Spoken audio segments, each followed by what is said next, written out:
Welcome, fellow page tours, and welcome, members of the Slog of Slogs. We are back to discuss the second apocalypse.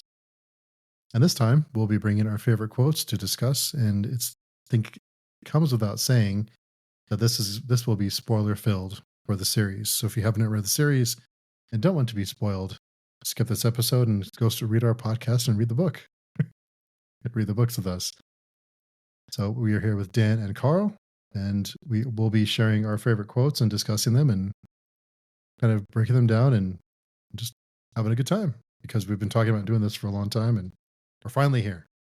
Yeah, I gotta say, I'm excited to be here and finally just doing like full spoilers. We all have read the series, some of us more than once, and just getting to dive into it, not holding back. It's exciting.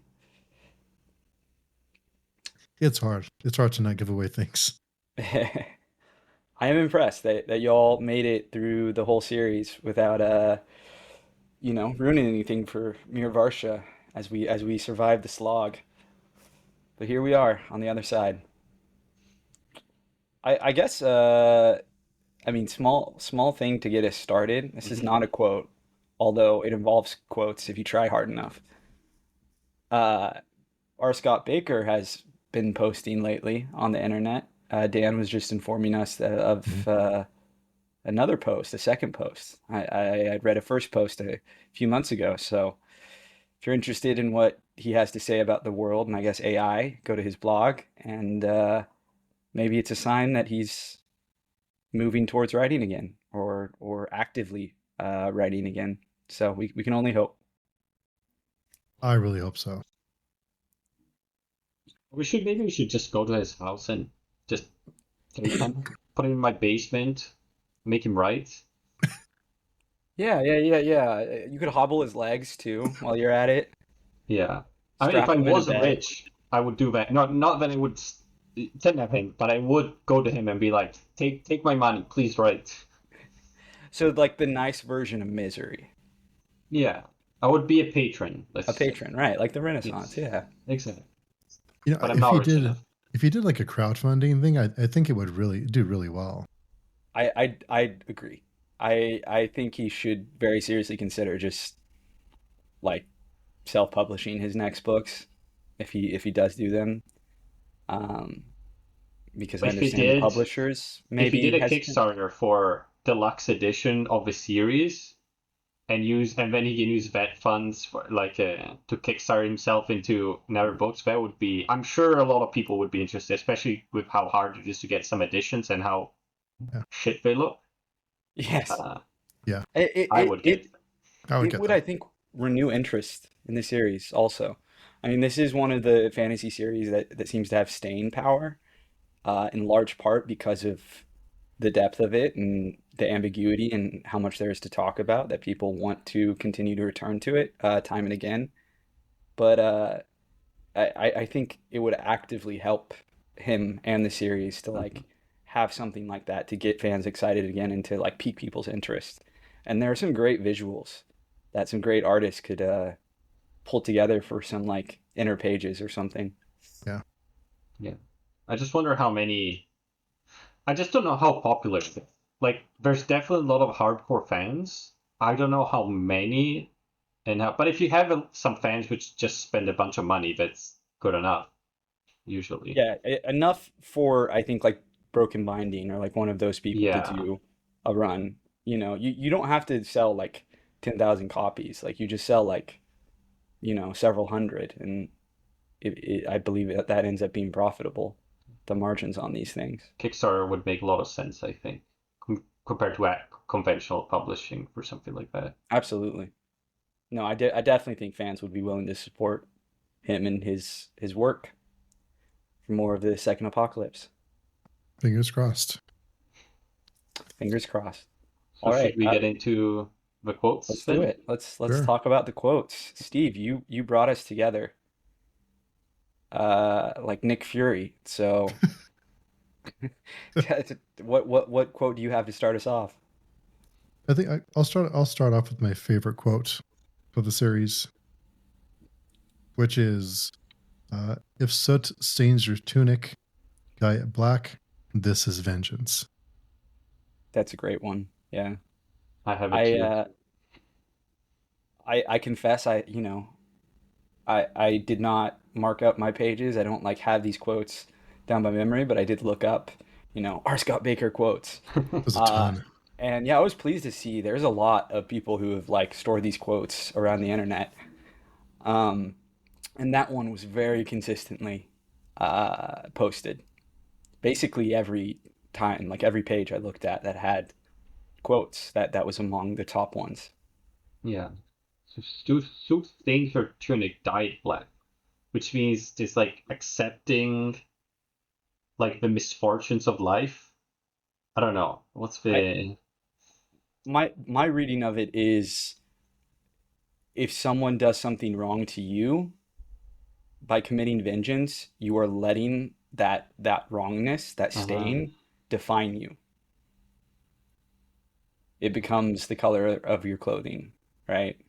mm, So you're making it a greater part of the whole. I was interpreting more as like a spite thing. Like, okay, you did damage to me. Well, fuck you. I'm gonna do even more damage to show that it doesn't affect me. I'm just gonna embrace it. That's interesting. Yeah, I kind of thought of it as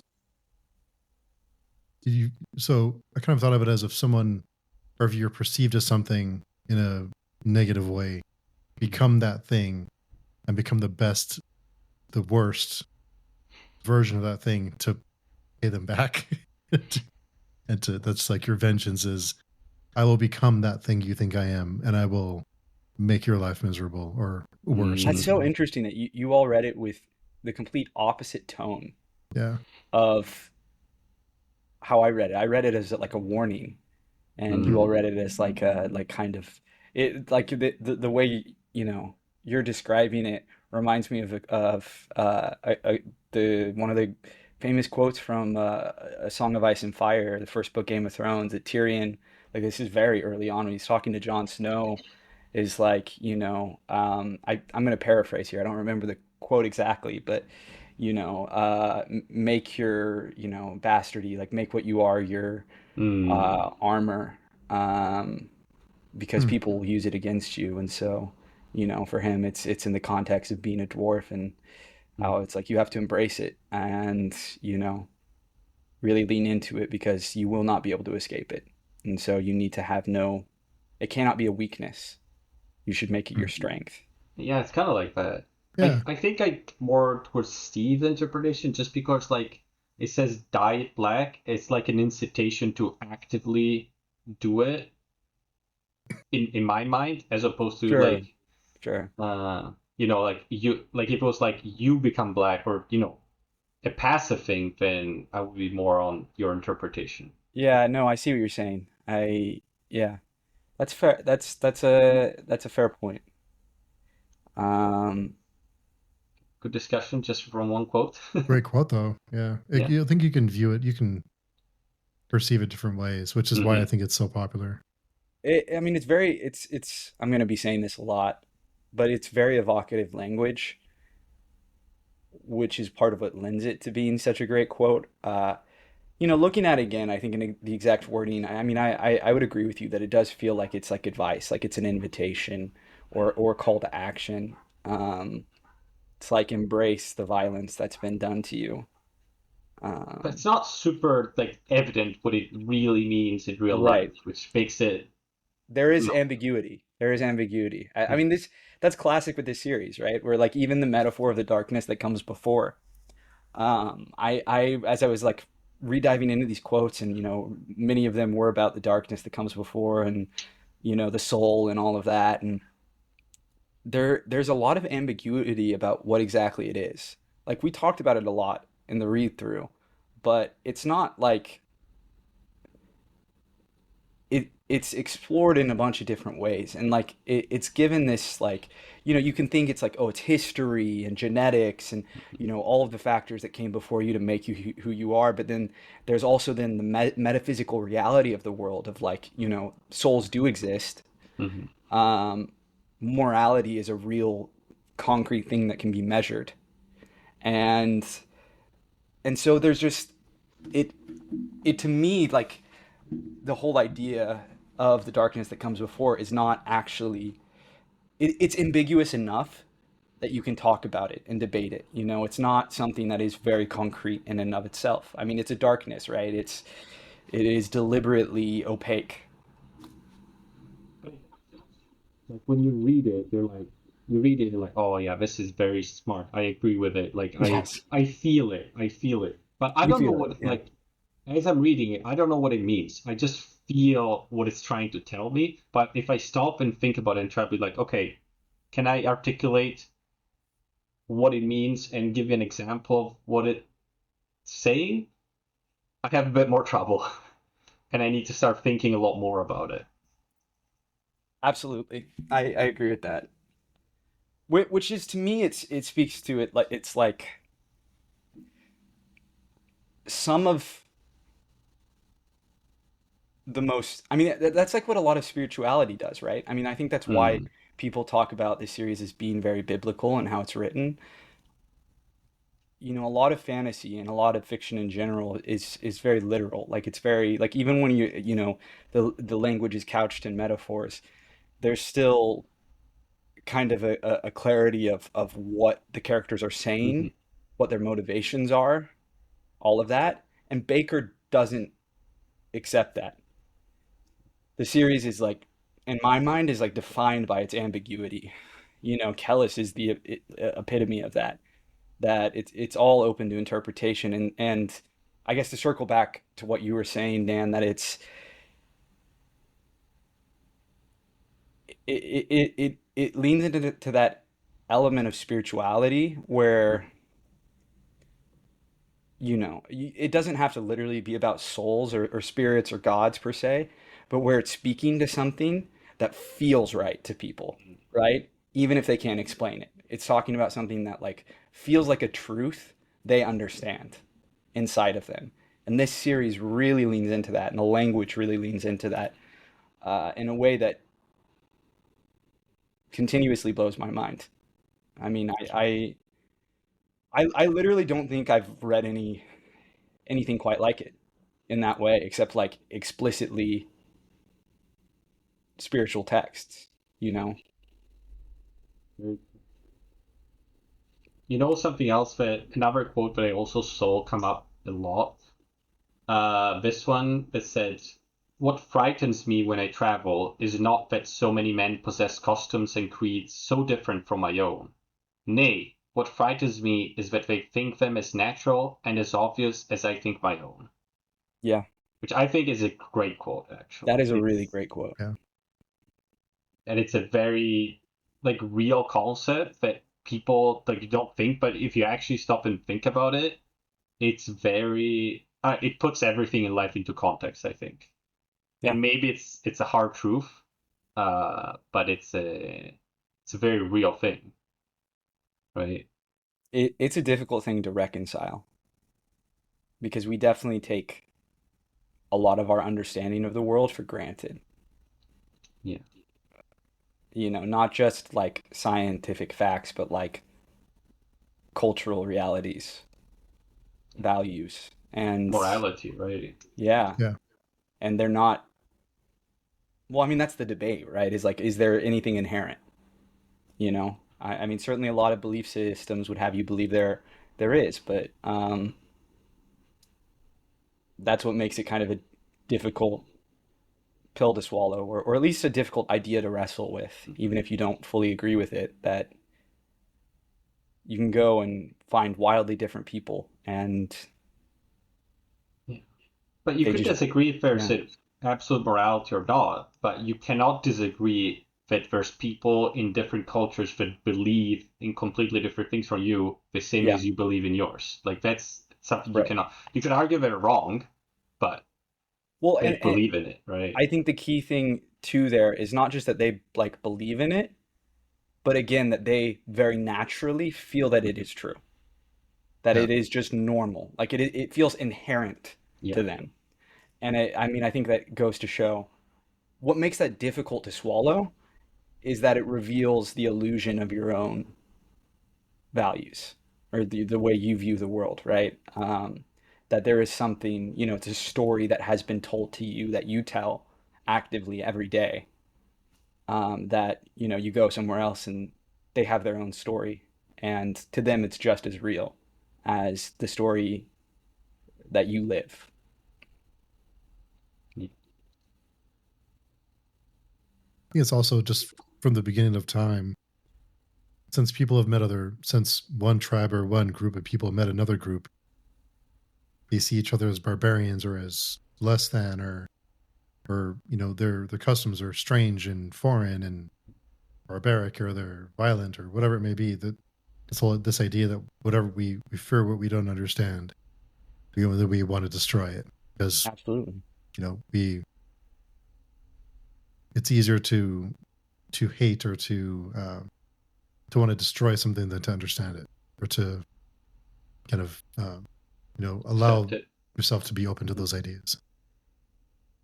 True. I think that gets into one of the like main themes of the series as a whole as well. What you were talking about, Steve, is how that kind of natural skepticism, that mental and perhaps even spiritual flexibility, um, the questioning, that like philosophical mindset of, constantly asking questions, that is nobler, and it is the root of kind of like compassion and a lot of more positive forces compared to what is so much easier and in many ways so much more common because it feels like the animal in us, that you were describing, where it's like, oh, I don't understand it, bad, Mm. threat, as opposed to constantly being open to like, okay, where certainty is the evil, There's a great quote, I can't remember where it is, maybe we can find it, about that, about how like certainty. I want to say it's an Agensis quote, and Akamian thinks about it. Um, A lot of quotes about ignorance, for yeah. sure. Yeah, Uh, there's a lot of quotes about ignorance. I'm gonna look into this while we continue to talk, but I brought a quote. I mentioned I literally just opened up the darkness that comes before, Hmm. and the very first line is, I think, a great, Hmm. not the epigraph, the first epigraph, although that we could talk about too, The is walls. interesting. But the first like proper line of prose, I adore. I think it's a great opener. One cannot raise walls against what has been forgotten. It's a great first line, isn't it? It's yeah, it's phenomenal. It again has that like, it's both so, you know evocative and ominous, but it also is like rich with ideas and, philosophical insight. It's great. I like that because it's Yeah. both like a real life quote, as in, oh, you can't raise like walls if you no, but maybe your enemies haven't come for many years and you forgot about them, you think they're not there anymore, so you're not going to defend yourself against something you don't know is there, like a surprise attack, right?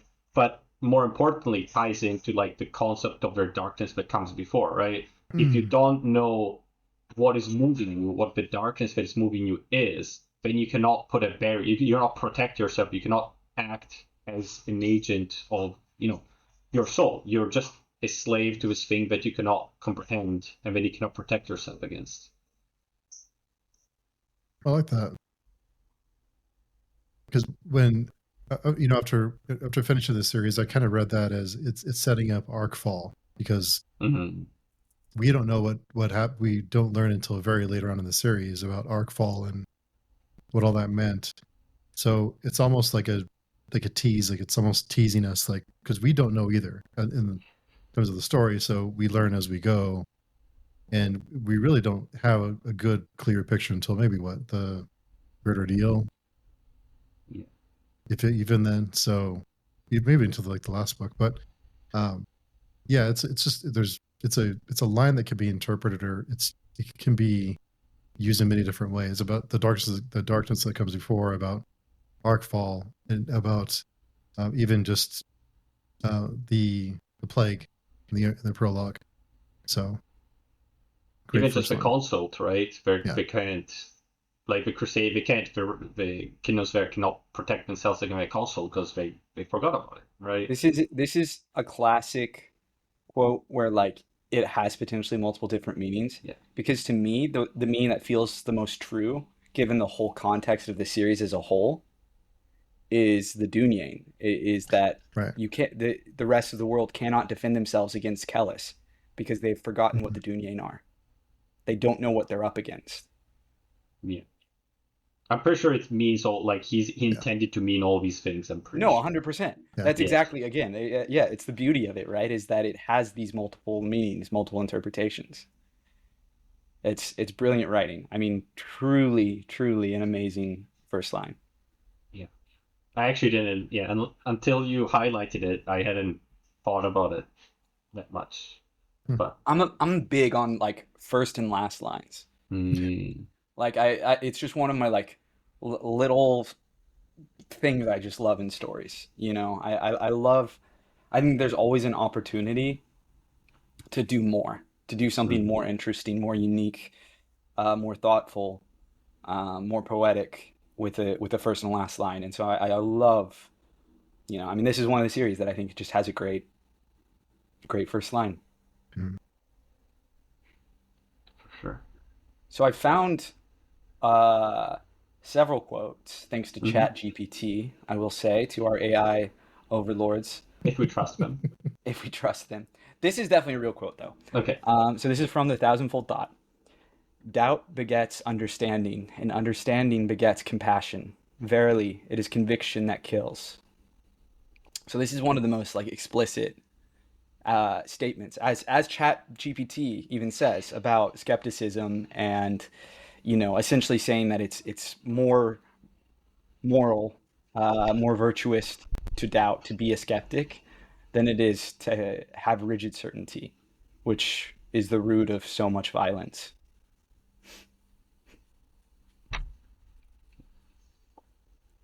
I agree. But again, I don't know if it's really what the lesson of the books is. Like it encourages you so much in these books to be the skeptic and it has all these things telling you to do it. But I don't know if I was in the world if that's the best way to actually like survive and thrive in that world, which is an interesting like conflict, I think. Hmm. It's definitely not a way to guarantee you go to one of the heavens. That's for sure. Yeah. I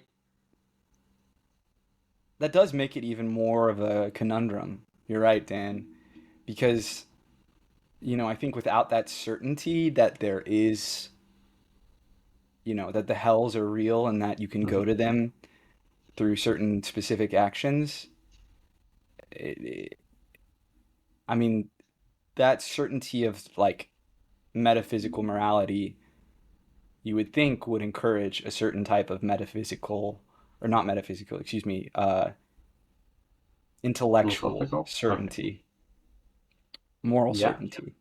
I mean, that's Um, to me one of the more interesting parts of it. It's just like it encourages you so much to be like a Kimian, to be a skeptic, to think like us, like people in the 21st century. And at the same time, it also hits you all the time with like, this is not working, sort of thing. You know what I mean? Absolutely. The one thing I think, so I find it very interesting, and this is why I love the second series so much, because I feel like it takes all of the ideas and all of the world building concepts and everything, and the characters that Baker was playing with in the first trilogy, and just further develops them, makes them more complex, makes them more difficult to untangle, richer with meaning. It is in the second half of the series, the second, the quadrilogy, that we learn that there is metaphysically correct morality. Hmm. But we also find that the tenets of like things like the Tusk and a lot and basically every religion in the world, everything that everyone believes, from the consult to the Dunyan to uh, the what are the I believers don't in the know tusk called? Bephanim. I don't know if Inrithi? Bephanim are kind of right in a sense.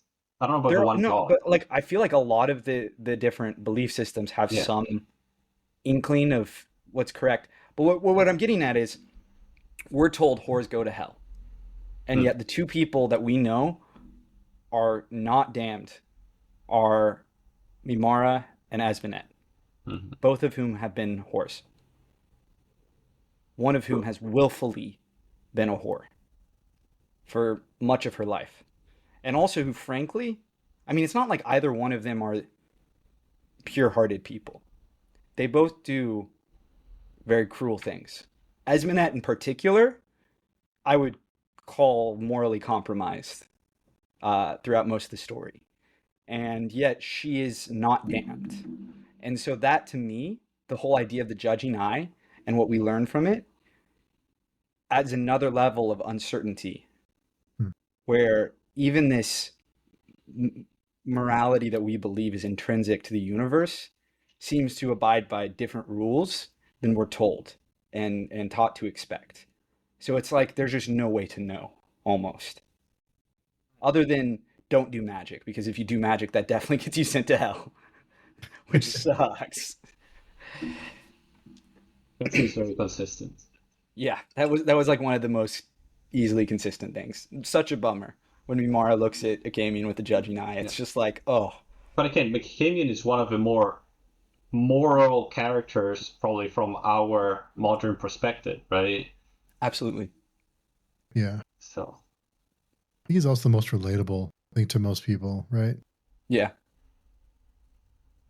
Yeah, But I mean, definitely with how I'm sure largely masculine this book series audience is, like there is that additional level to him.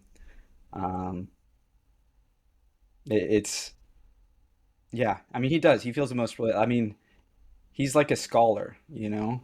He's a guy. He's trying to like, the audience of this book are largely going to be people, if they stick through it, that are like wanting to think about the world, right? Who are mhm. excited by these questions, male or female, whatever, you know?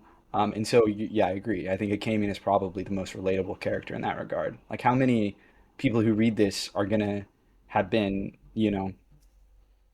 sex workers? And certainly very few are going to have been, like, emperors or We can only hope. generals. Yeah, we can Yeah, hope. that would But be he Just is wild. also one of the more, like, 100% he's damned. He's like, there's no saving him, right? Exactly. Yeah. It's tragic. I mean, his just character is just it's just tragedy. Like he is just tragedy. Yeah. I have a good quote about teachers I have here. Yeah. It Please. says, "To be a teacher was to be a student anew, to relive the intoxication of insight, and to be a prophet, to sketch the world down to its very foundation, not simply to tease sight from blindness, but to demand that another see." Mm. I really like, especially that last part. It's not just to encourage someone, but it's like to basically forcefully make them understand things that they could previously not comprehend. Like, and it's again, it's like sight from blindness. So it's not just something they could have. It's implying it's not something they could have reached on their own, but it's something that I don't know. It's more like it's showing something that could have not have happened on its own. It's like to coerce to I don't know. It's more like Jesus showing, giving healing someone from from his paralysis. It's like a miracle, right? I have a question for you. Who do you know? Do you have who said that quote? Is that one of the epigraphs? I don't have What it. was the quote again? Yeah. It could be an epigraph, or it could be a Camian saying it. To be honest, It seems like Well, Steve may be able to access it. Can you repeat the quote? yeah. What was it? to be a teacher was to be a student anew. I think you could probably find it from there. I also will check with Chat GPT if we don't find it. Um, that's a great quote though. I mean, that's something that I think you hear from a lot of the types of teachers that people most like in their lives, I feel like. I'm generalizing, but they're often people who talk about and want to learn from their students as well, right? Yeah. It is that exchange. Well, I think you learn, you as you teach, you learn, because they ask, whoever you're teaching will ask you, hopefully ask you questions, and you'll think of things that you hadn't thought of before, or different perspectives that you didn't consider before. So you actually learn when you teach. Absolutely. And you open like a world to them, hopefully, that you they couldn't have seen before. Like you're a, I don't know, again, like a prophet, like it says here. Yeah. Well, you want to wipe the mud away from their eyes, right? Hmm.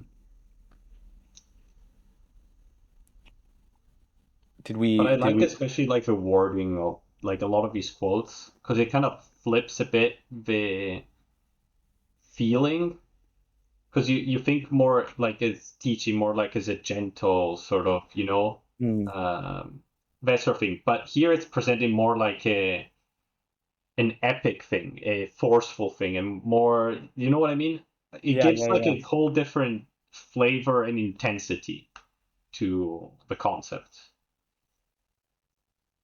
which Yeah. also gives a lot of flavor to the whole book, right? Because all these quotes give a lot of flavor. The way they're described, they just evoke these feelings, and you're like, I can imagine these things. I can feel this world a lot more now. Yeah. I can't find the person who said it, but I do see it listed two different places.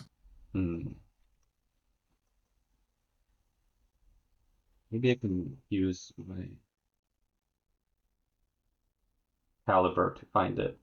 Um, while we're figuring this out, I have another quote that I think is a great. Uh, it's pretty straightforward, but I think it's really beautifully put. Faith is the truth of passion, since no passion is more true than another. Faith is the truth of nothing. Um, Can you repeat? yes, faith is the truth of passion, since no passion is more true than another. Faith is the truth of nothing. Hmm. It's and I don't even think you have to agree with the depth of the quote to understand the idea that it's saying there, right? That it's if faith is born of feelings, um, since it is in many ways a feeling that you kind of embrace. The feelings themselves aren't inherently, you know, the truth and the kind of most arch highest meaning of the truth. As But the kind of to get feelings back are to what we there. were talking about, Mm. different people have different passions, Mhm. and Yeah. which passion, which strong feeling that drives them is more true than the other. If they're competing passions, which one is more true? Good point. And if neither one is more true, then perhaps, it's all kind of meaningless. It's very like enlightened atheist, on Reddit sort of. It's a little like cynical and definitely could be condescending. And I say this as someone who generally, on most days, would just say, "Yeah, I'm an atheist." My beliefs are a little more complex than that, or a little more. I guess I'm more uncertain, a skeptic even of my own understanding of the universe, you might say. But and so I'm inclined to believe often with your, to feel that that quote is true. But I also do think that there is a level of like, I think it's something you could debate because it does kind of, as I was going through these quotes, one of the things I kept finding was that, like, um, spiritual maxims, like these tenets that'll get thrown often out of context from whatever belief system. It doesn't even have to be a religious belief system. Um, they often take things for granted. Like, it'll just say, so this thing is true. So then also this thing that you haven't thought about is true. And it's like, well, that first thing may not be true. I need to find an example. Or, I mean, here's the example right here. Faith is the truth of passion. Like, that's starting it all off, right? And so that would be, I think, the thing you need to argue about if you're going to argue about the rest of the quote's meaning, right? Sort of, and if again speaks to that kind of like almost like religious biblical language that Baker uses, where it's like you have to. He writes things where they like they sound deep because there is no uncertainty in them. It's almost like the opposite of off what we were just talking about. I feel like maybe the moral argument being made in the series is like a lot of the great quotes are very staunch in their view, the view they like lay out. I mean, So, to have an assumption at some point. Like there are always like the basis for every argument where it's always going to go back to something you cannot prove and you just need to assume it's right. Just like religion, there's certain things which you just have to believe are true, and from that you can build everything, but there's no Listen, proving that thing. Dan, that's not very postmodern of you. Well, That I mean, it's very like what even even is math, modern? right? Do you Math. have to understand? I mean, maybe math is just a concept we've created to measure things. Well, it is. It is. Like that's why there's no, fundamental proof of which mathematical system is the best. Like which, I don't know, are you is in the space, is it flat, is it curved? Depending on how you assume your space and what your base assumptions are, Right. there's going to be certain things which are true. Like in some mathematical, I don't know, what to say, like context, like 1 plus 1 is 2, in some it's not. But there is a something at the basis which you need to assume is true and you cannot prove. I want to be very clear, just in case anyone is listening and wants to punch me in the face through the screen, that I don't actually believe the really snarky things I was saying, yeah. or like I'm interested in like having conversations about like the nature of reality and what's real and not, but like I feel real. Like I'm much more of a who was it, Voltaire? Like I think, therefore I am, sort of deal. Like I'm like I feel pretty real. I think you guys are real. Like I'm not gonna question, like is this even worth discussing? What I'm getting at is I agree that there are certain assumptions we can make about things, if not all things. And perhaps some people make too many assumptions about too many things. But I guess the question is where do we start and stop making those assumptions, taking ideas for granted? But if people disagree on what those base assumptions are, there's no fixing it. Like religion is like a disagreement of the base Yeah. assumptions, and there's no reconciling it just because there's no proving that one of these base assumptions is correct above the other one, right? So if we so the quote, faith is the truth of passion. Since no passion is more true than another, faith is the truth of nothing. Yeah. It's almost like faith and passion are both meaningless. Yeah. Mhm. Because if faith is the truth of passion, and no passion is more true than the other, faith is the truth of nothing. You make a great point, and you're pointing out that it's talking about how passion is meaningless, just like faith is. That has to be a Kellis quote. That's Kellis or It's Moingus. got to be right. It has to be one of them, and I would be willing to bet it's Kellis. Let me see if ChatGPT identified where that quote is from. I found the previous one about the teacher. It's from Acamian teaching to Kellis. It is a Kamian. Okay, it sounded like an Kamian Uh, quote. Yeah, Yeah. Well, it finishes with something like, to be a teacher was to be a father. The next lines. it's.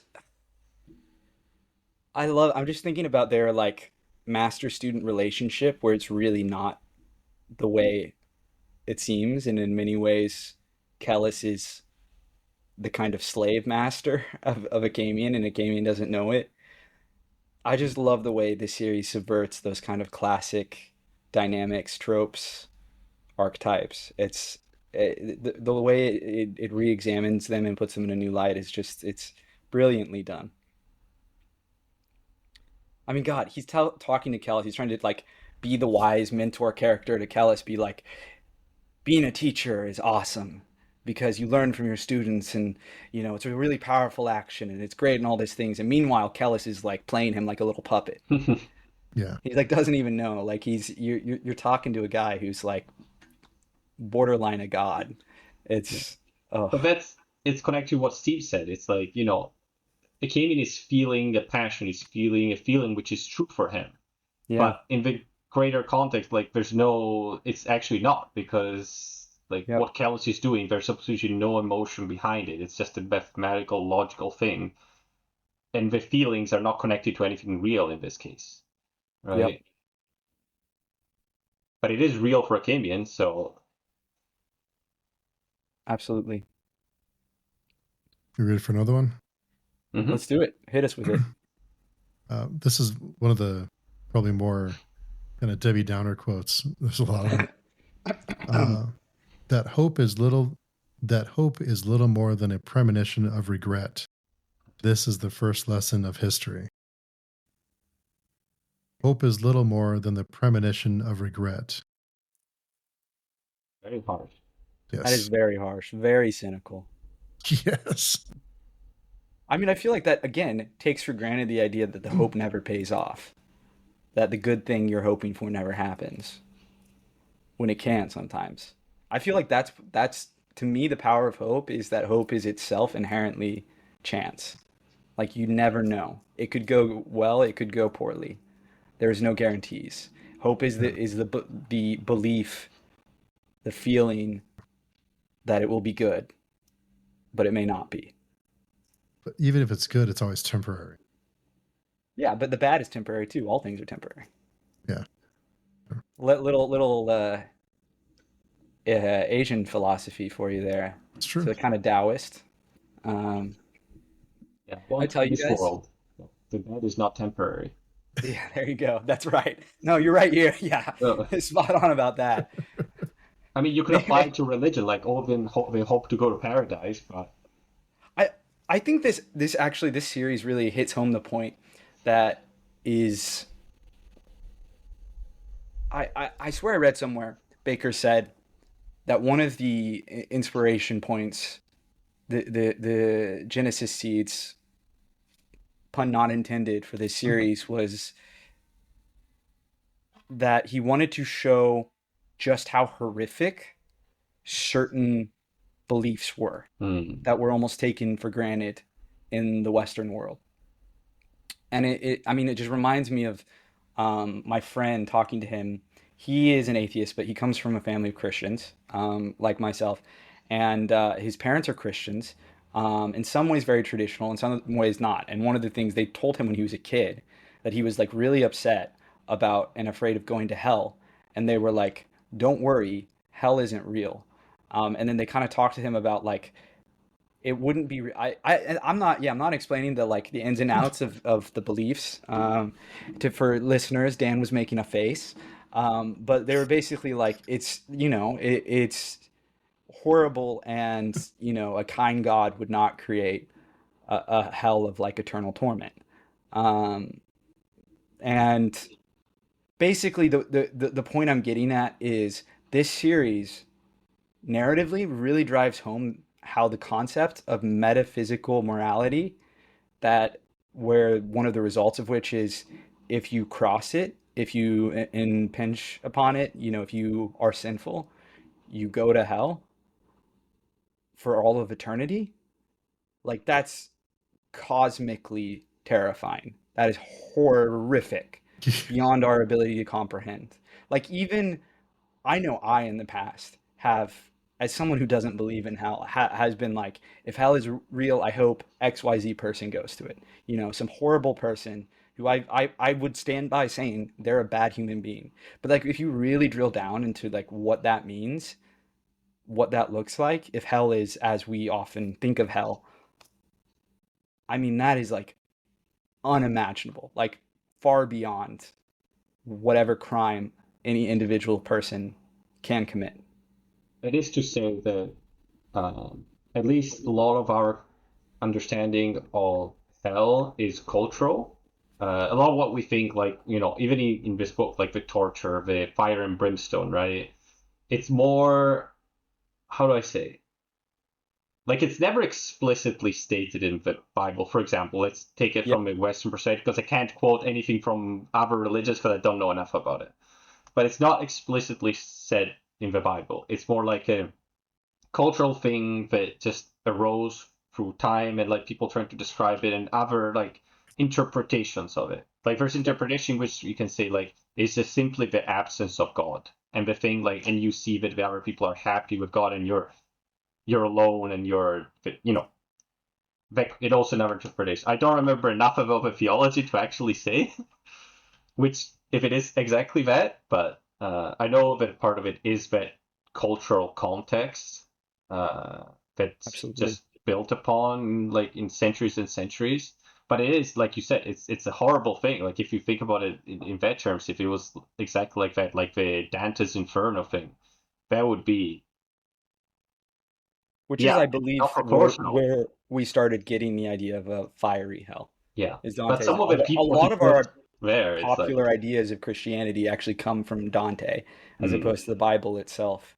If I remember right, any of the allusions, as in Allusion, to hell or mm-hmm, to a place like hell in the Bible, actually the imagery is cold. It's frigid. mm, It's not hot. It's not fire and brimstone, yeah, which is interesting because that is quite literally the polar opposite of yeah, the at least the symbolic imagery we associate with hell. Same thing with like Satan, Lucifer, whatever, never described with ram's horns or a pointy mm, little tail. Even the snake, the serpent, is theoretically a different being altogether. And we ended up conflating over hundreds of years, the last few hundred years specifically. So not even the majority of the time Christianity yeah. has existed, but we ended up conflating several different characters in the Bible as one arch demon and created this new imagery for him. Yeah. Specifically, it's tied to pagan religions and the Mm. ways that they wanted to be like, oh yeah, look at that god Pan, or Kronos, these pagan deities, like they're actually really bad and they're our big bad guy, and so you can't worship them. As opposed to, I mean, yeah, it was just Yeah. blending the stories is what I'm I think getting at. actually in Dante's Inferno, the last level of hell where Satan is he's trapped. I think he's in a lake of ice. So he is Hmm. actually like the last level is super cold Mm. and he's eating like three people or something, Judas and two other people continuously. Huh. Something like that. But it is really interesting what you said because it's so many things that we sort of assume are old or true, or it says that are actually like recent. Like even religion, like the inverted cross, the number 666. None of that is in the Bible. All those before were just normal Christian symbol that they been co-opted, or even just more mundane things like I don't know the pirate accent that everyone thinks about it. It's like it's a thing from movies from the last 60 years, Yep. right? The food I don't know like you think carbonara for example. Oh, traditional Italian food. No, it's like 80 years old or something. So many things that are ubiquitous and we just associate so strictly with certain cultures, certain people, or certain religions are just recent fabrications which are Hmm. just so pervasive in our culture that we just assume that's how it is. One of the things I thought that, like on that note, was really interesting. I learned about recently, um, from some like historians talking about it, Hmm.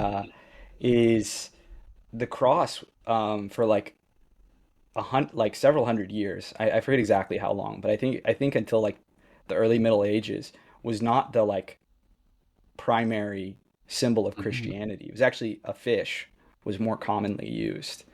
Huh. And there were several symbols in it, and I forget why the cross ended up winning out and becoming kind of like the your symbol for Christianity, but it wasn't like inherent to the faith. And in fact, it was considered a bad thing because they were like, no, this is the symbol of like what killed our Lord, you know. This is a symbol of torture and death. Like this cannot be the symbol of of our religion. We're already seen as like weird blood necromancer cultists. Like we can't just give the Romans and all these other people more fodder. Um, but somehow it went out. Likewise, the apple in the Garden of Eden. For most of history, the apple was not the fruit in the story. Hmm. It is Is not. If it you go back to pear the or original, something? yeah, it was like it. I don't think it was a pear. It was what is I'm blanking on it. Again, listening to historians talk about this. I think the Bible just says fruit or something. Yeah, it was just like a fruit, and it had been interpreted other ways. And the Bible Hmm. was like really started coming to the fore like 500 years ago or like 400 years ago. Hmm. Interesting stuff. All right, more quotes. What do we got? Um, oh, this is a really good one from the Judging Eye. I remember asking a wise man once, "Why do men fear the dark?" "Because darkness," he told me, "is ignorance made visible." "And do men despise ignorance?" I asked. "No," he said. "They prize it above all things, but only so long as it remains invisible."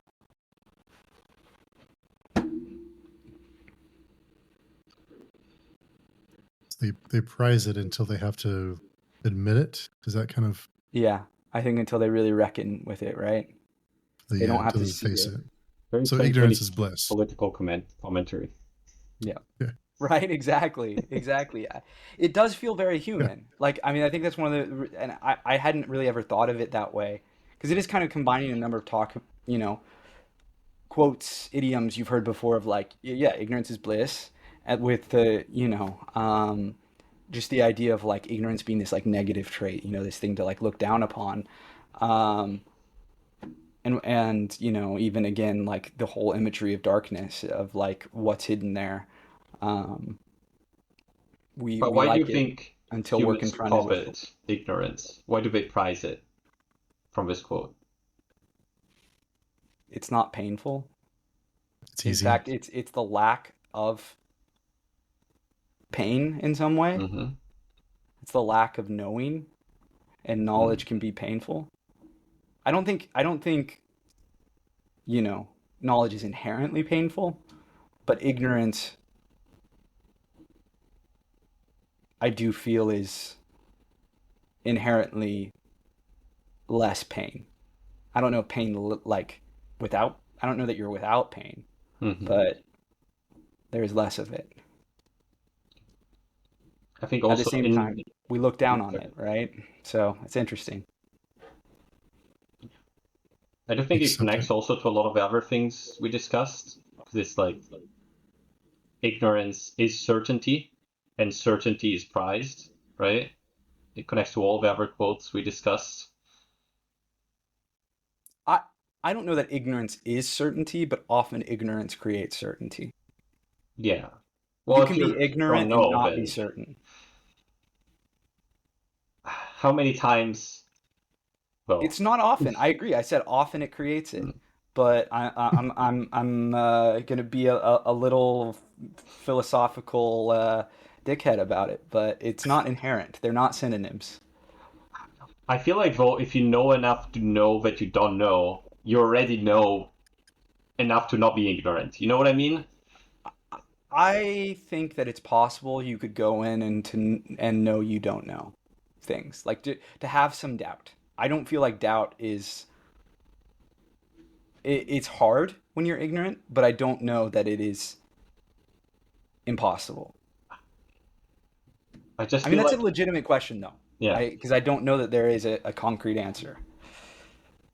if you're asking questions to me, it means you're not ignorant at that point. Like you're the simple fact of trying to get out of your ignorance means you're not ignorant in my mind. Okay, I'll accept that with Because I the can, like, I final know, for clarifying. example, there's so many things I don't know about math or complicated physics or math or engineering or whatever like that. But the simple fact that I don't know them means that I can accept that I don't know them, and I can trust someone that knows more about them. It's like I don't think that's ignorance, like in the way that it's described in this quote, in my mind. Like ignorance is the willful rejection of knowing more, of wanting to know more, or accepting that there's more to know. I think I ignorance I implies you think you know everything about it, in my mind. I don't know that I agree that that is inherently what ignorance is, but I understand, like, I often think of ignorance the same way, Mm. certainly. So I is associate it ignorance with certainty. willful? I think it's Yeah. willful ignorance, right? That he's referring Yeah. to. Yeah. That is how I would phrase it, is with that modifier, Mm. Sure. a little clarifying adjective there that because like when I think of like a child, children are ignorant, but that doesn't inherently mean they're certain of all things. Often they are. Often they are, but not always. And I would still classify them as ignorant. Yeah. I don't know. Hmm. I get what you're Yeah. saying though. Yeah. Yeah. Yeah. And I think you're right that tonally, meaningfully, that's kind of what the quote is saying. It's leaning towards the idea of ignorance as a comforting. I don't know if I want to say evil, but it's construed in a negative light. Mm. Steve, what else? What other quotes do you have? I have one that let's see. One second, let me just pull this up. Uh, Power does not make safe. History murders the children of weak rulers. Yeah, I So think. power, yeah. Well, how is it defining that? Right, like power, because I feel like powerful rulers also get killed, Yeah. and the children of powerful rulers, but there's certainly some truth to that. You if you leave yourselves weak and vulnerable, you risk the people that are around you getting hurt. Yeah. Sorry, Steve, you're gonna say more. Oh no, I was to say so power does not make safe. History murders the children of weak rulers. So if you have power but you're weak, and you can interpret weak, I guess, different ways. But if you're a weak ruler, if you have power and you're weak, it probably won't be you that pays for it, or at least everyone around you will pay for it too. Yeah, where does that quote come from? Because I realize as we're talking about this that I may be misinterpreting it, and it may be less of a literal murder and more of a metaphorical murder. That if you're the children of a weak leader, you will be forgotten. You will This be is from eliminated. the Grit Ordeal. Do you know who says it though? Like, is it No, like I don't what's have the a. context? No, I Okay. don't have a. No, that's a great quote. Yeah, I do Oh. wonder if it's meant to not be taken literally. Mm. I was thinking was a commentary on power, as in like powers. You only have power as long as people believe you have it, because people are just following your orders, not because you have actual like Callus. He can actually make people do things, but normal rulers, normal people with power, you're only doing things that they say just because of the social construct and the thin veil of culture that assigns power to that person. But as soon as everyone decides that they don't like you, then you actually have nothing. That's how I thought about it. So if you don't have the strength, then you have nothing, I guess. Like if you have nothing to back up this illusion of power. It's definitely, yeah, power is dangerous and fickle and yeah. It is power is one of those like concepts that I personally am eternally fascinated by. Particularly when I'm talking about like political power because if you are powerless, by definition, you cannot do anything. You cannot improve, or for that matter, worsen the world. But often, not always, but often, you have to, in some ways, put aside your own morality or what may seem right to grasp and then to hold on to power. And that it's not clean, it's dirty. And so, you know, it seems to me that often this is, I guess, a little Machiavelli, kind of the talk of like, what the dangers of what you have to become or do to achieve power. I almost feel like, I'm sorry, I'm now getting into other quotes, but I'm on this tangent now.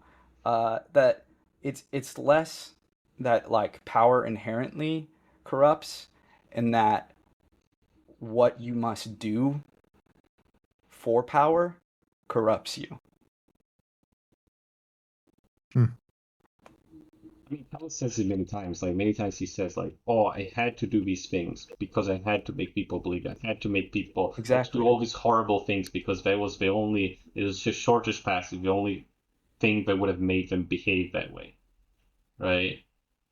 I mean, it's a very easy excuse, and I think it part of the reason it's an easy excuse is because there is some truth to it. Like you cannot be weak and achieve power. Like you can't just go out there and be mealy mouthed and uncertain about everything, and like whether you're talking about living in a democracy and running for office, or as a king, it's just you cannot be weak. And I guess the question then is exactly how you define strength and where the limits are of what lines you should and shouldn't cross. But I do think that's the scary and the difficult thing about what Kellis proposes. In really all every question he asks, there's like always some element of truth to it. I guess because he is this like uber rational being, right? So a lot of what he's saying is like reasonable, but that does not make it right. But then what is the point of being right if you can't do anything with it, you know? Right doesn't save lives. Right doesn't feed your kids. It's tough.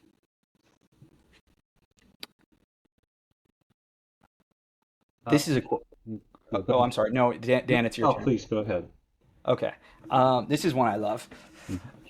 This is the problem of all great revelations. Their significance so often exceeds the frame of our comprehension.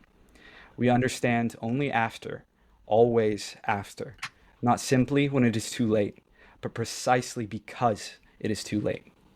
Mm. That I can repeat that one if you want, because there's a lot going on there. Yeah, let's break that one down. This is the problem of all great revelations. Their significance so often exceeds the frame of our comprehension. We understand only after, always after, not simply when it is too late, but precisely because it is too late. I I feel feel that's that quote. Yeah, I feel that one, Yeah. right? And it feels like that to me is one of those like truths that is just to me feels like yes, that is the way it is. I associate it almost with scholarship, where it's like you can't study something that hasn't happened yet. Hmm. You cannot understand a behavior that's never been done, you know? Um, and so the great revelations, the things that, by definition, a revelation is something new, right? Like, I mean, I think that's why the idea of a prophet is so interesting, is because it's the idea of someone who can have revelations before they've happened. And yet, even then, the fact that you are having this revelation, the fact that it is by definition a revelation means that it will happen. And so even in your present moment, it's atemporal. It's already happened in some respects, which this series loves to cover. Yeah. Fine. I didn't think about it. I was Yeah. thinking about it more personal way, as in you need to be detached from the moment to truly be able to analyze it. Hmm. Absolutely. Because I was like, in my life, how many times even at the time, I knew I was doing the wrong thing, but because of my emotions, I just couldn't judge and I couldn't separate it and couldn't decide what was the right thing. And only after, when enough time passed that I could look at it objectively, I was like, I learned this from what happened, right? I think all things large and small you cannot analyze or and therefore have a revelation. You cannot understand until after they've happened. They have Like to it being have, I mean, by inside of it. definition, right? Yeah. They have to have happened. You had to have made the mistake. That event had to happen.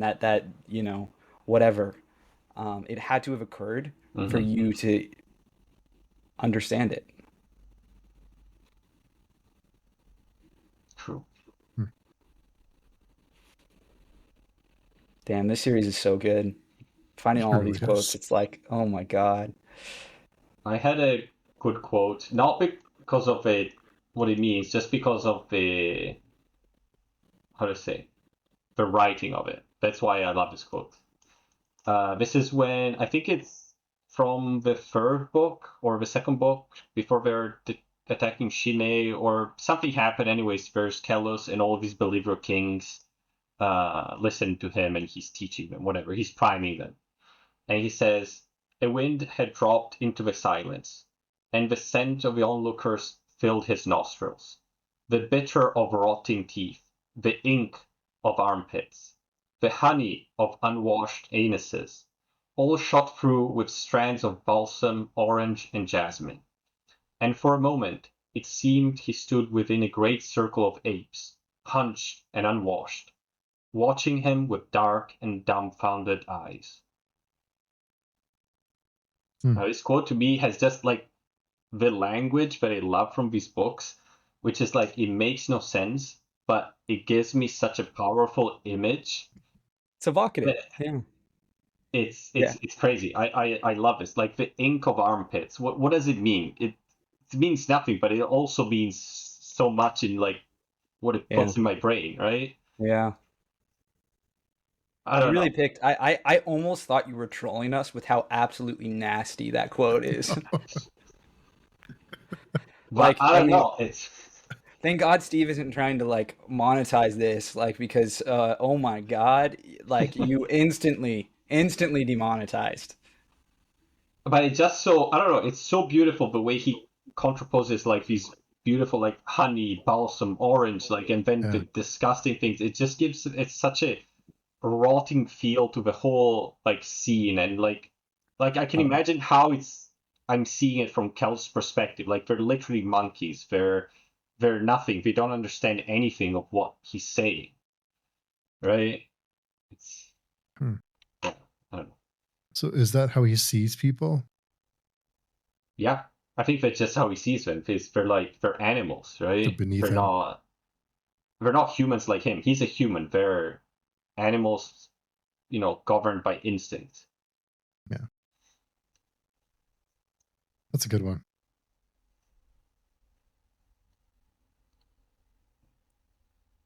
oh, I'm trying to find. There's this great quote Hmm. Kellis has about like how people are like slaves to their feelings and all of it, and um, So many. yeah, I mean, and it's of course all just like getting at like, the Dunyan philosophy. And one of the eternal questions, one of the things I love the most about this series is that again, the ambiguity and the depth, the complexity of the characters, where like Kellis is not just this robot.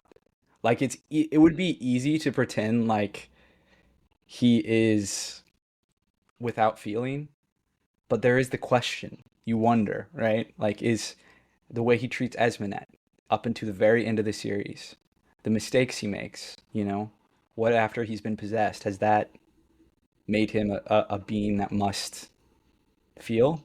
I mean, if you're filled with a demon god. Anyway, that's not a quote. There was a quote that spurred that thought, but I can't find it.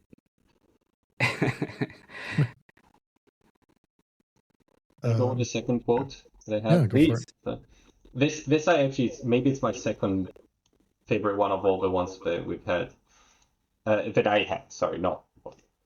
Um, It says every monumental work of a state is measured by cubits.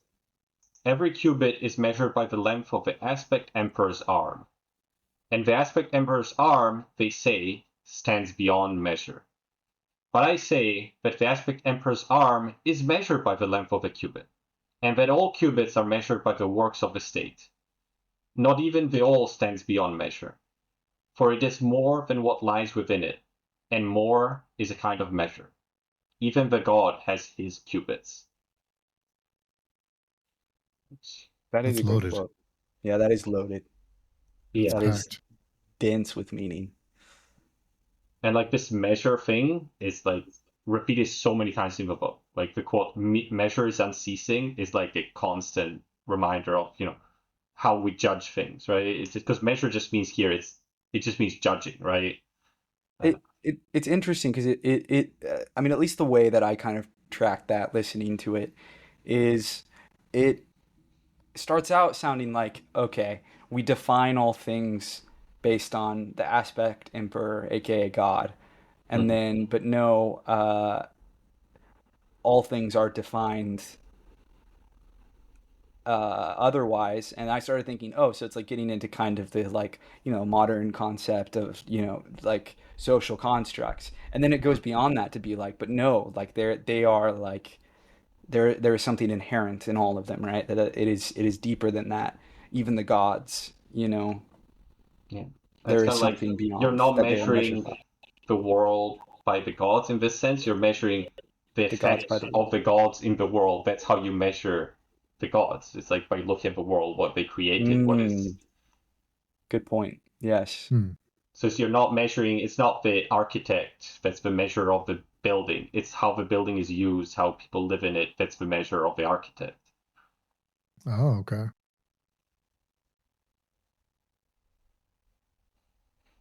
That is a good quote. That's a really good one.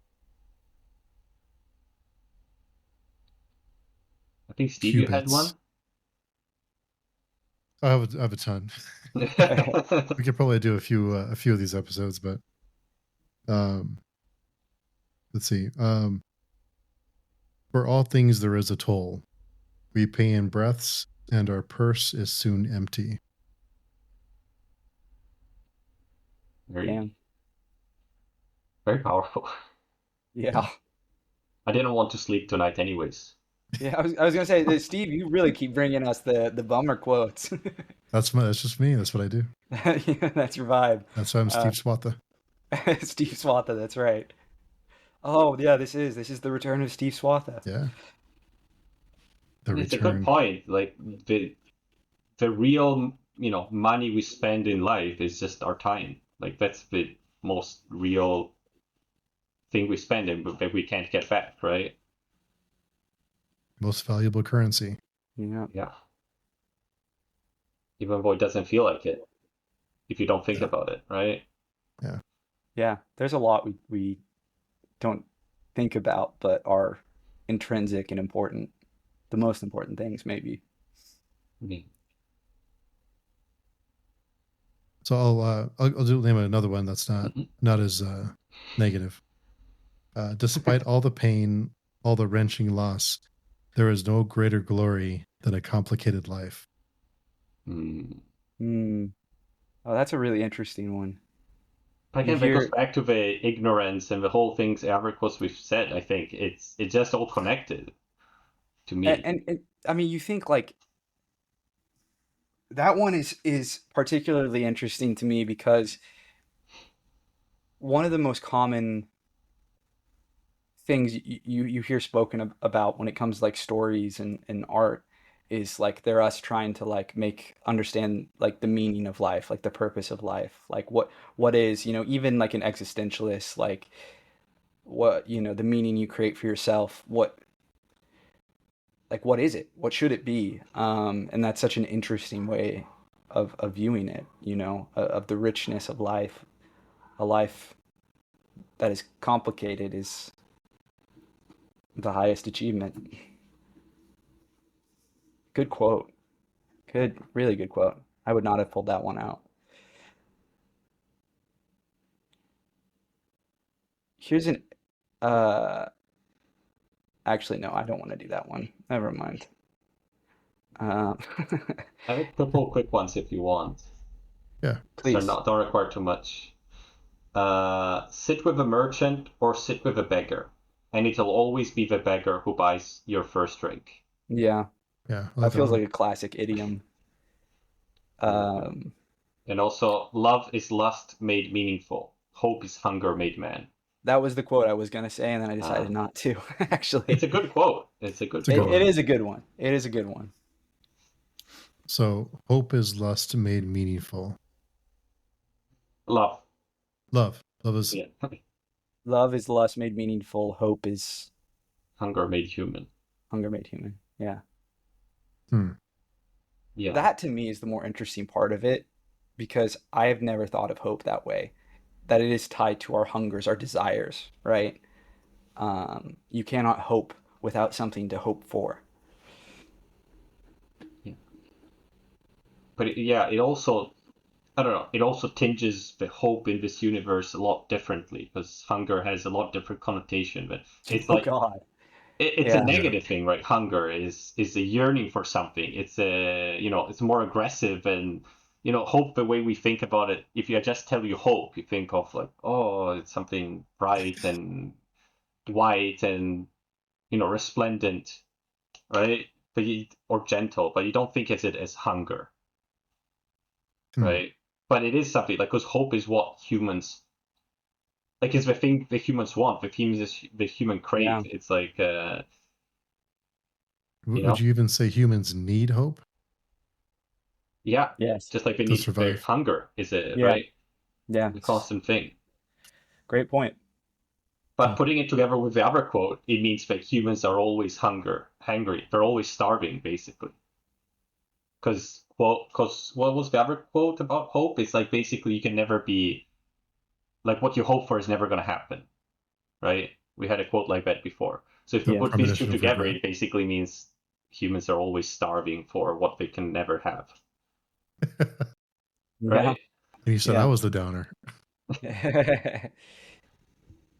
Here's another good quote, almost a quote about quotes, at least in part. A book was never read. Here, as elsewhere, language betrayed the true nature of the activity.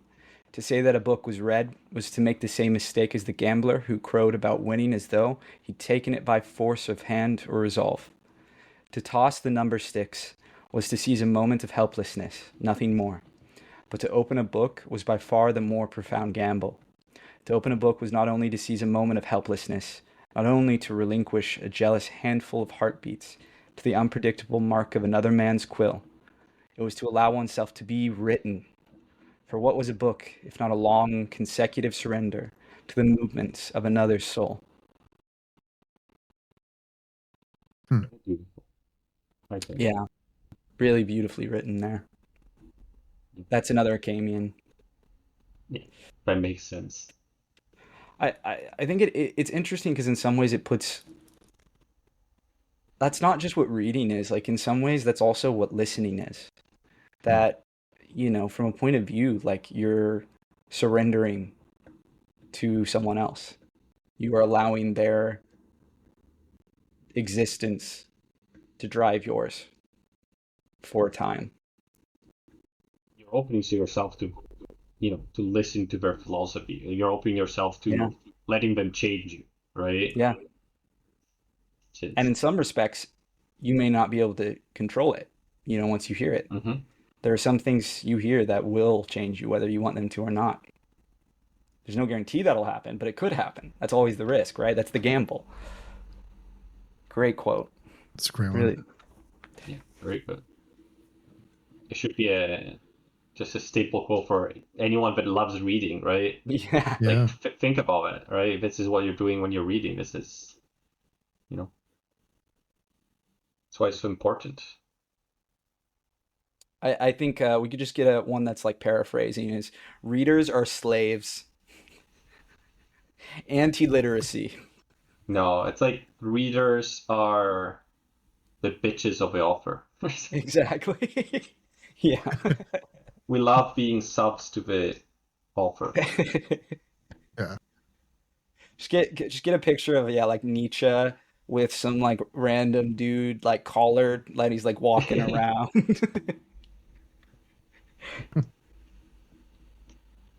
I have a quick one. Um, you can only believe so many lies before becoming one of them. Mm, True. true. I love True. it. True after that. True. Yeah. Hmm. True. It that hits, right? The way you can be changed by what you believe, how you make yourself something untrue. Yeah. And even if you don't believe in what you say, but you continue saying lies, at some point they're gonna change you and you're gonna start believing them if you don't want to, Right. right? If you're insincere and I'm reminded of so the darkness that comes before opens before like this series like properly starts with a quote from Nietzsche. And I'm not even that concerned about that quote. It basically is just like summarizing the idea of the darkness that comes hmm before. But did we ever have anyone who's like actually read Nietzsche on a read along or anyone come in? I Like would I've read love a to though. little bit, but not very much. And I'd be very curious to hear from someone who's like actually like whether they like endorse what Nietzsche believes or not, or any aspect of what Nietzsche believes. I would be curious to hear from someone who knows Nietzsche's writings and has read this series, like what their thoughts on it would be. Maybe that's a question we can put out into. I remember watching. There's a guy on YouTube, which is a philosophy professor, which does like explanations and deep dives on philosophy, but he also does the philosophical interpretation of fantasy books. Hmm. So it could be, it could reach out to this guy because he's You done remember the who it darkest. is? He's done the darkest become before. I remember I seen some of his videos about Scott R. Baker. That isn't, is that Jared Henderson? I've seen some of Jared No, Henderson's videos. it's what is it? I can try and find him. Yeah, I'd Uh, love if you find him. I mean, because yeah, it might be interesting to Yeah. if he's read the series to talk about it with him or Malazan. I mean, any of these. I'd be very curious to hear from someone who's like actually a student of philosophy, what they think about these works. I think I just tried to him at some point. Gregory something in my mind. Hmm. Uh, Well, you don't have to find it now, but I have I'm to. definitely curious, and I want to watch that video now. Yeah. So definitely post the link in the forum. I'm pretty sure it's Gregory B. Sadler. Uh, Okay. I think he has. I'm gonna find it. It's post it. Oh, But here's another. This quote is like one of the classics of like hitting it. One of the main themes of the series. Doubt, he would say, set men free. Doubt, not truth. Beliefs were foundation of actions. Those who believed without doubting it, he would say, acted without thinking. And those who acted without thinking were enslaved. Doubt sets men free. So doubt could you could so doubt is questioning is Yeah, curiosity. exactly, I think. Hmm. That not to be so certain, not to be, that is enslaving you, chaining you to ideas, to other people in that way as well. You have to So question to free yourself. with the quote earlier, doubt begets compassion. Then we also have the one about faith.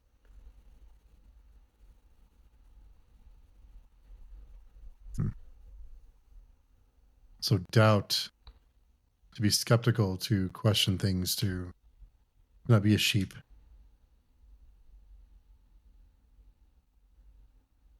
Breeds, yeah. I love the idea that it breeds compassion. I mean, I think there's some truth to that. Yeah. It's not like what I would necessarily inherently like associate with like skepticism, but I think that there's some truth to it, right? That if you're uncertain of who someone is or how the world is, what is true, what is not, you are probably more likely to extend compassion. Hmm. True. I feel like the what is he called? The Survivor? Is that Yeah. the Duny Callus's kid? Yeah, There's Yeah. got to be some good Crab quotes from hands. him. somewhere. Got to be some good quotes. I don't think he says a whole lot. Does he? I can't remember. I loved all his chapters and his arc, like as short and uneventful as it is, I found so powerful. And the way that he decides to like free himself from the chain of everything is just to kill himself is just like it's such a wild, dramatic, interesting choice. Well, I'm gonna mute myself because I know. What did he know? We I can don't know. never know. We can now we're all in the dark on what it meant. The warning. I got an interesting quote. It's again very evocative. Beasts only show the white of their eyes in terror. Men show it always. Oh, I like that one. Uh, That's my bad. Did you guys hear that? No. oh, a little bit. Okay, a little bit, just a little bit. Just a little bit. I thought I paused the YouTube video, but it started playing anyway. Um, Whoopsie. Good quote though. Good quote. Oh, thank you. I made it myself. No, Oh, really? I I didn't know that. wish. Okay. I wish. Yeah. I wish I could any of these quotes. Like I could never write them in 100 years. Like get them so good and so concise to be. You know what I mean? Like I could The probably write the brilliant same thing, language. but Yeah. I would write it in half a paragraph, like half a page, and it's like a rambling, and it's not concise at all, and people would read it and be like, "The fuck is this guy saying? I can't follow him." To be fair, like half the time we're also like, what the fuck is this guy saying when we're talking about Baker? But Yeah. he does, But it feels he right. It oh feels right. yes. Yeah. He hits. He's got skill. He's got talent. Steve, hit us, seems like we're slowing down, but yeah, I'm sure you got at least a couple more quotes for us. Yeah, let's do a few more. So there's two quotes that are, I think, pretty similar, which is lies that flatter are often disbelieved, and Mm. nothing deceived so well as the truth.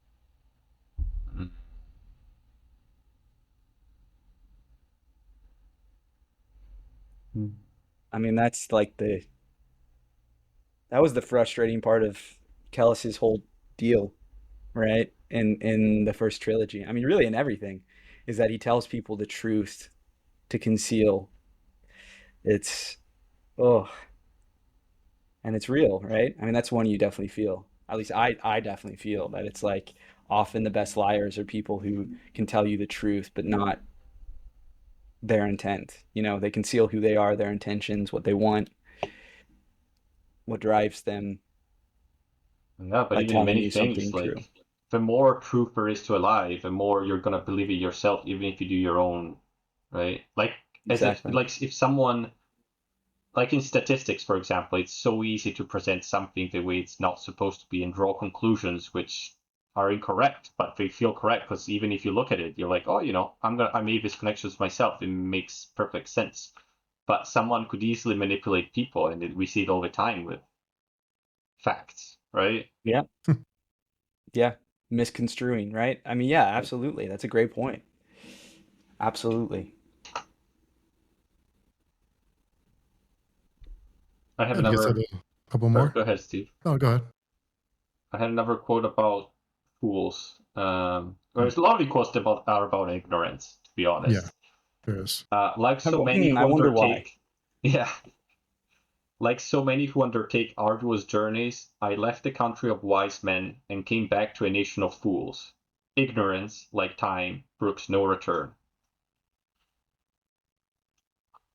Yeah, again, if you never leave your place, if you never venture away from people that believe like you're gonna think everyone is smart. You're not gonna have any doubts. You're gonna be certain of everything, right? And as soon as you leave that, as soon as you ask questions, then suddenly everyone looks like an idiot that you thought before was smart, right? Yeah, there's a tragedy to knowledge.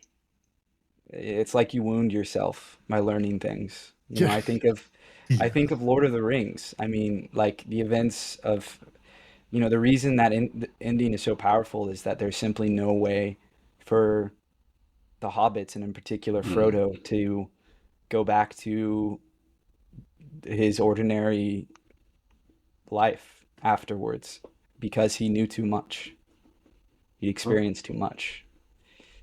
It's like all things, Yeah. yeah, Same on a with much everyone, smaller right? scale.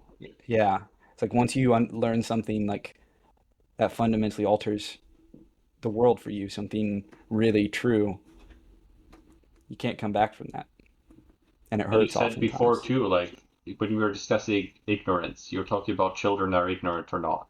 Like we all think about, when we were kids, it's like better times, everything was simpler. Like you didn't know all these things, right? How so many things are in our life. Like everyone says, oh, the 90s, right? It's because you were a child, because you Yes, right. yearn for those times in Yeah. which you lived in ignorance. You didn't know all the problems of the world, the problems of your parents, the problems of people, right? And it was Yep. safe. But now there's no going back to that. It's impossible to go back to that. Did you say Absolutely. kids? Yeah. This fucking kid, these fucking kids. I had Such to. a versatile quote. I had to. Oh yeah, of all the quotes, that's the creme de la creme. That's Oh, it's that too is bad she's so not good. here. I Oh, know. It's too bad Varsha's not here with us tonight. She's with us in spirit. Yeah. This Oh my fucking God, kid, I hope she this listens fucking to kid. this. I hope she's on the car now listening to it. Yeah. That'd be Oh great. no, Oh because it's not published. So I was Not thinking, live oh, it's though. on YouTube. yeah, No, we're it's not not. live. Yeah. Yeah, Too bad. so good. Too bad. You guys gonna do one more? And we'll wrap up Go and for it. No have to plan pressure. another one. So make it count. Who wants to go first? I have one last one. Again, very similar to the previous themes. Uh, where two reasons may deliver truth, a thousands lead to certain delusion. The more steps you take, the more likely you will wander astray. Mm. I like that. Interesting. So the more steps you take, the more likely you'll wander astray. The more likely you will be less certain of what you know. The more steps you take, the more you will get lost in seeing how many things you don't know and how vast is your ignorance is. I don't know. So yeah. I guess that's the we just talked about, like there's a tragedy in knowledge, there's a tragedy in learning because you do, so that's kind of ties into that. What about you, Carl? Do you have one? Yeah. Oh, I'm having to pick between two right now. Let's do both. Okay, so the first one is this is actually a quote from Agensis, and his third analytic of man. Um, the quote is, "Any fool can see the limits of seeing, but not even the wisest know the limits of knowing. Thus is ignorance rendered invisible, and are all men made fools." And then the one I was actually I decided before we decided to do both that I was going to pick is this one. Every truth begins as the blasphemy of some bygone age. Hmm.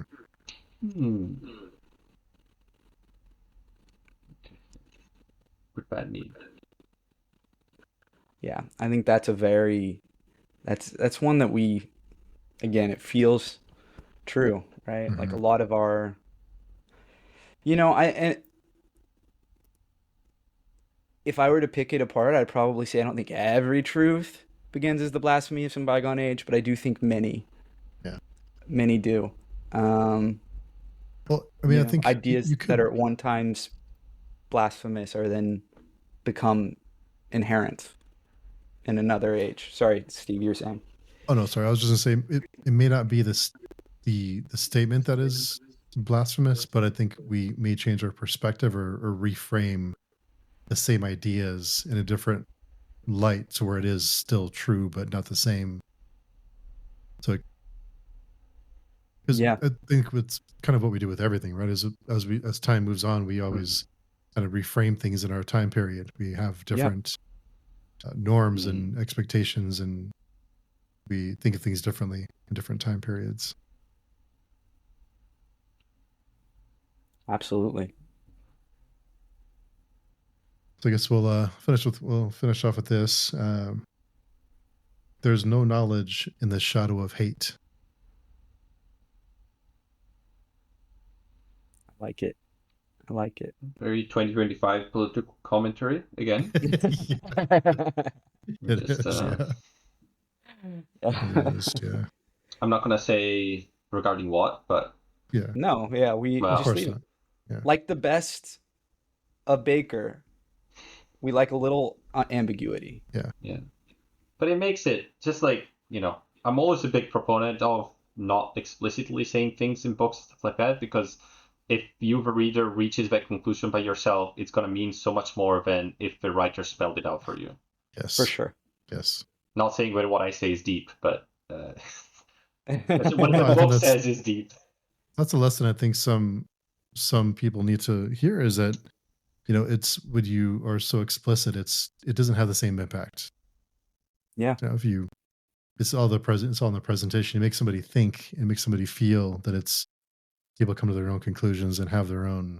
They come to the realizations themselves, just through the story, naturally, not in a way where you're explicitly telling them anything. So it's that's why storytelling is so powerful. 100% agreed. I think we could do a few of these. If you're listening and want to make a list of quotes, so we can do it another time, post on the forum, let us know, and we'll make a list and we'll go through them. Yeah, or if If you have you- any questions or comments, I am curious to hear from. I know we had some listeners, some people who commented. I was bad at kind of checking on YouTube, but curious to hear from people. Yeah. You know, what their favorite quotes are, what sticks with them about this series. Yeah, drop your 5 favorite quotes. Maybe we can make a collection and come back and do this again sometime. And if you know R. Scott Baker, or if R. Scott Baker is listening, please come on our podcast. Scott, I've emailed you a few times. I'm the guy who's been bugging you.